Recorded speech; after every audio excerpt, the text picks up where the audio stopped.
Imagine you have reached the age of 65. Your hair is white, your body aches with the accumulated weight of decades of hard labor, and you are sitting alone on the porch of a small rented room. In your hand, you hold a piece of paper. It is a check from the government for $105. This is your entire net worth. This is the sum total of your life's work. You look back at the landscape of your past, and all you can see is a burning wasteland of failures, missed opportunities, and brutal bad luck. You have been fired from almost every job you ever held. You have lost businesses. You have experienced the bitter sting of public humiliation time and time again. As you sit there, the psychological gravity of your situation begins to crush you. The voice in your head, the one that society installed, tells you the game is over. It tells you that you are a failure. It tells you that it is simply too late to change anything, and that the most logical thing to do is to write your final goodbyes and quietly remove yourself from a world that clearly does not want you. This was not a hypothetical scenario. This was the exact reality of a man named Harland Sanders. At 65 years old, he sat under a tree and began to write his will, fully intending to end his own life. He believed he had nothing left to offer. To understand the profound depth of this despair, we must look at the agonizing timeline of his life up until that moment. His story is not one of early privilege or hidden genius. It is a story of chronic, relentless struggle. His father died when he was only 5 years old, forcing his mother to work long hours to keep the family from starving. As the eldest, Harland was burdened with the responsibility of caring for his siblings and cooking the family meals. By the age of 10, he was already working on nearby farms for a few cents a day. He dropped out of school in the 7th grade because algebra was too difficult, and from that moment on, his life became a chaotic carousel of dead-end jobs. He tried to be a lawyer, but his career ended when he got into a physical brawl with his own client in the middle of a courtroom. He tried selling life insurance, but was fired for insubordination. He sold tires, he operated a ferry boat, he worked on the railroad, and he even delivered babies as an amateur obstetrician when no doctors were available. Everywhere he went, he worked fiercely, but success constantly slipped through his fingers. He was a man possessed by a restless, aggressive energy, but he lacked a singular focus. In psychology, there is a phenomenon where chronic failure begins to wire the brain for learned helplessness. When you try to escape the maze a dozen times and hit a dead end every single time, your nervous system eventually tells you to just sit down and stop trying. By the time he reached his 40s, Harland had every psychological justification to become a bitter, cynical man. But a brief glimmer of hope appeared when he opened a small service station in Corbin, Kentucky. To make extra money, he started cooking meals for hungry travelers on his own dining table. His food, particularly his fried chicken, was so phenomenal that people began visiting the station just to eat.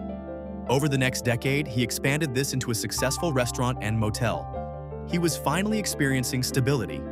The governor of Kentucky even gave him the honorary title of colonel for his contribution to the state's cuisine. For a brief moment, it seemed Harland Sanders had found his peaceful retirement. But the universe is rarely that gentle. In the 1950s, a new interstate highway was built. This massive concrete artery completely bypassed his town, redirecting all the traffic away from his restaurant. Almost overnight, his thriving business withered and died. He was forced to sell the property at a massive loss just to pay off his debts.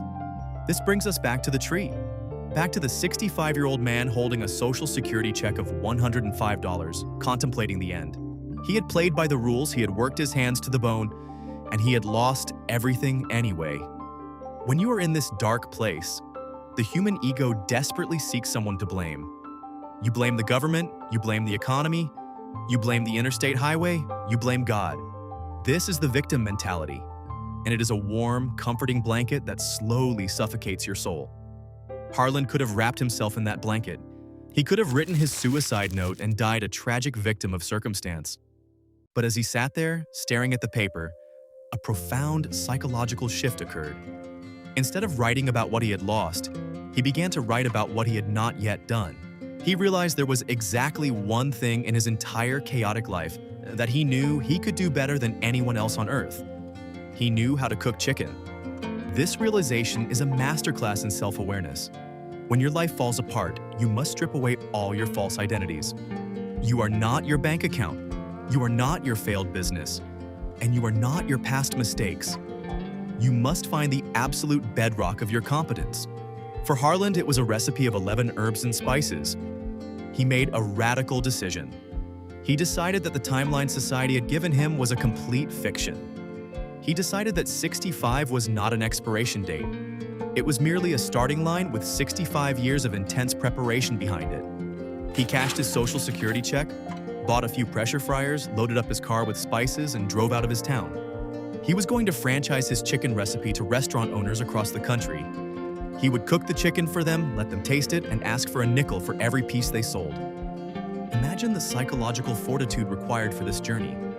Here is an elderly man, sleeping in the backseat of his car, waking up stiff and exhausted, shaving in the public restrooms of gas stations. He would put on a pristine white suit, walk into a restaurant, and try to convince a skeptical owner to change their entire menu based on the word of a homeless senior citizen. The rejection was brutal, immediate, and constant. Restaurant owners laughed at him. They told him his recipe was completely crazy. They told him to go home and accept his age. Think about how you feel when you face rejection. If you fail a job interview or a person rejects your romantic interest, the ego is bruised. Most people give up after 3 or 4 rejections. We internalize the no as a verdict on our personal worth. We let the opinions of strangers dictate our reality.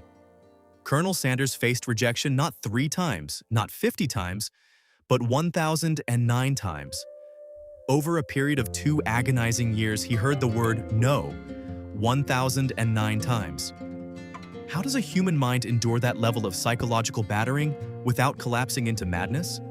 The answer lies in a concept called outcome independence. Sanders was not seeking validation. He was seeking alignment. He knew with absolute, unshakable certainty that his product was exceptional. Therefore, every no was not a reflection of his failure, but a reflection of the restaurant owner's inability to see the vision. He possessed a terrifying level of tunnel vision. When you completely detach your self-worth from the immediate outcome, rejection loses its sting. It simply becomes data. It becomes the necessary friction required to find the single yes that will change the world. Finally, after driving across the country, sleeping in freezing temperatures and eating the leftover scraps of his own demonstrations, he heard his first yes. A restaurant owner in Utah named Pete Harmon tasted the chicken, saw the vision, and agreed to the franchise deal. Pete Harmon coined the name Kentucky Fried Chicken, and the business exploded. The demand was so overwhelming that the model proved itself almost overnight. Suddenly, the old man in the white suit was no longer a crazy drifter. He was a visionary. The franchise expanded at a terrifying pace.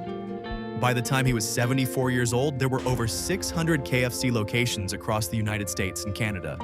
He sold the company for $2 million, an absolute fortune at the time, and remained on a lifelong salary as the global ambassador of the brand. He lived to be 90 years old, traveling the world, universally recognized and deeply wealthy. The story of Colonel Sanders is not really a story about fried chicken or business strategy. It is a profound philosophical statement about the human condition. It completely dismantles the most toxic excuse we use to justify our own mediocrity: the excuse of time. We live in a society that fetishizes youth. We read lists of 30 under 30 billionaires and we feel an artificial anxiety that our time has passed. We tell ourselves that because we are 40 or 50 or 60, we have missed the train. We look at the years we have wasted in bad relationships or dead-end jobs, and we succumb to the sunk cost fallacy. We believe that because we have invested so much time in being unhappy, it is too late to start a new trajectory. This is a mental prison of our own design. Your age is an illusion.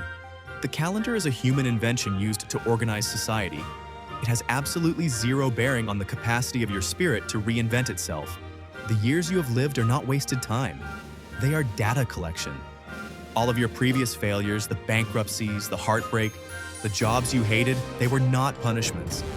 They were the intense, brutal training camp required to forge the exact skills you need right now. Harland Sanders could not have built a global empire in his 20s. He was too chaotic, too angry, and too undisciplined. He needed the 65 years of hardship to strip away his ego and reveal his true resilience. His late success was not an anomaly. It was the mathematical result of decades of pressure finally turning coal into a diamond. What would happen if you adopted this exact mindset today? What if you decided to wipe your internal slate completely clean? It does not matter if you have $10 in your bank account right now. It does not matter if everyone you know thinks you are a failure. It does not matter how many times you have started over. You only need to be right once. The universe does not care about your age. It only responds to your frequency, your intention, and your absolute refusal to quit. When you give up your excuses, when you stop looking at the clock, and when you finally decide to leverage every ounce of pain and failure you have accumulated, you become an unstoppable force of nature. Take a long, hard look in the mirror. Identify the dream you have quietly suffocated because you told yourself it was too late. Maybe it is going back to school, maybe it is writing a book, maybe it is starting a business, or maybe it is simply forgiving someone and finding peace. Whatever it is, pull it out of the grave. The time is going to pass anyway. You can either spend the next 5 years sitting on the porch, nursing your regrets and waiting for the end, or you can get up, load your car with everything you have left, and drive into the unknown. The story of Colonel Sanders stands as an eternal monument to the absolute truth. As long as you have breath in your lungs, the game is not over. It is never, ever too late to become exactly who you were meant to be. Our age is not your limit, your past is not your prison, and failure is not the final chapter unless you decide to stop writing. Sometimes life begins again exactly when you thought everything was finished. So keep moving, keep believing, and keep becoming. And if this message speaks to you, subscribe to The Secret to an Easy Life for more stories, ideas, and lessons that remind you how much power you still have within you.